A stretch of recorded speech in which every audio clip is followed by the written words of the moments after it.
नमस्ते, यहाँहरूलाई मेरो नेपाली किचनमा स्वागत छ। आज म यहाँहरूमाझ टोमेटो केचपको रेसिपी लिएर आएकी छु। बच्चाहरूलाई एकदमै मनपर्ने यो टोमेटो सस हामी बजारबाट महँगो दाममा किनेर ल्याएर घरमा प्रयोग गर्ने गर्छौँ। तर हामीले 1 किलो टमाटरबाट 1 महिनासम्म खाने गरी सस घरैमा बनाउन सक्छौँ र यसको स्वाद पनि बजारको भन्दा कम हुँदैन। र घरैमा सजिलैसँग टोमेटो केचप कसरी बनाउने भनेर म आज यहाँहरूलाई देखाउन गइरहेको छु। आउनुहोस् बनाउनतिर लागौँ है त। सुरुमा मैले ग्यास अन गरेर एउटा कराईलाई बसालेकी छु। यहाँ मैले 800 ग्राम रातो राम्रो खालको टमाटरलाई काटेर यहाँ राख्दैछु। अब टमाटरलाई बेला बेला चलाउँदै एकछिनसम्म पकाउनु पर्ने हुन्छ।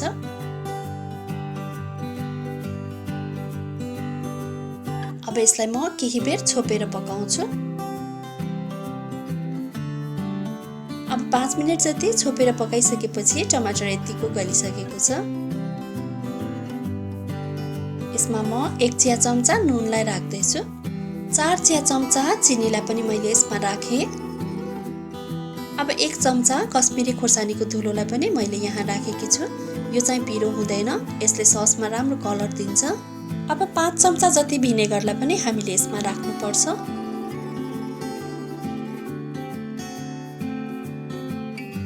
अब यति चीज राखिसकेपछि अझै हामी यसलाई केही बेर चलाउँदै पकाउँछौँ।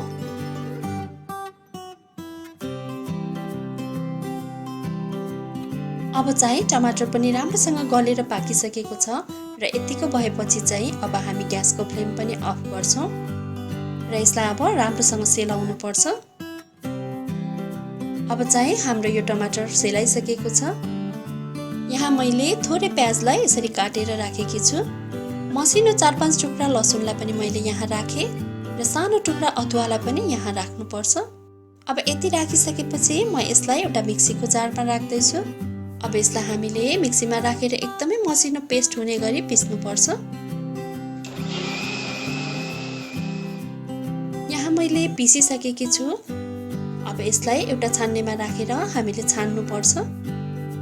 एउटा चम्चाले यसरी घुमाउँदै यसमा रहेको सबै टमाटरको पेस्टलाई हामीले छान्नुपर्छ र सबै छानिसकेपछि यसमा रहेको यो खस्रो टुक्राहरूलाई चाहिँ हामीले हटाउनु पर्छ। अब फेरि म एउटा प्यानलाई ग्यासमा बसाउँदैछु र प्यान तातेपछि अघि हामीले छानेको यो पेस्टलाई अब यो प्यानमा राखेर पकाउनु पर्छ। अब चाहिँ हामीले बेला बेला चलाउँदै यसमा रहेको सबै पानीहरू सुक्ने गरी हामीले पकाउनु पर्छ र यसरी पकाउँदा हामीले पानी चाहिँ राम्रोसँग सुक्ने गरी नै पकाउनु पर्ने हुन्छ। यदि पानी राम्रोसँग सुकेन भने चाहिँ पछि सस हाम्रो चाँडै बिग्रिन पनि सक्छ र पकाउँदै जाँदा यो अलि बाक्लो हुँदै जान्छ र यसको कलर पनि एकदमै राम्रो आउँछ र यति बेला हामीले ग्यासको फ्लेम चाहिँ मिडियम टु लोमा राखेर पकाउनु पर्छ। अब 8-10 मिनेट पकाइसकेपछि अब यो सस बाक्लो भइसकेको छ। अब यसलाई म चेक गर्दैछु।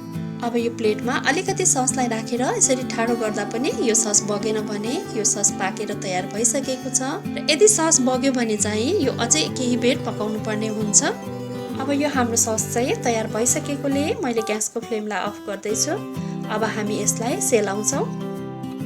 अब हाम्रो यो सस सेलाइसकेपछि हेर्न सक्नुहुनेछ यो टोमेटो केचप एकदमै राम्रो कलरको भएको छ र यसको स्वाद पनि एकदमै बजारकै जस्तो भएको छ। अब यसरी तयार भएको यो ससलाई हामीले कुनै पनि एयरटाइट डब्बामा अथवा ससको बोतलमा राखेर हामीले 1 महिनासम्म पनि खान सक्छौँ। यदि हजुरहरूले धेरै टमाटरबाट यसरी सस बनाउँदै हुनुहुन्छ भनेदेखि महिनौसम्म पनि राखेर यो ससलाई खान सकिन्छ। हजुरहरूले पनि घरमा एकपटक अवश्य पनि बनाएर ट्राई गर्नुहोला। आशा छ यहाँहरूलाई भिडियो मन पर्यो होला। मन पर्यो भने लाइक, कमेन्ट र सेयर अवश्य पनि गरिदिनु होला। यहाँहरूले मेरो नेपाली किचनको फेसबुक पेज र इन्स्टाग्राममा पनि मलाई फलो गरिदिनु होला। यदि च्यानललाई सब्स्क्राइब गर्नुभएको छैन भने सब्स्क्राइब गरेपछि छेउमा रहेको बेल आइकनलाई अवश्य क्लिक गरिदिनु होला। यसले गर्दा मेरो नयाँ भिडियोहरूको नोटिफिकेसन यहाँहरूमाझ सजिलै आउने गर्छ। हवस् त, यहाँहरूको दिन सुखमय बितोस्। धन्यवाद।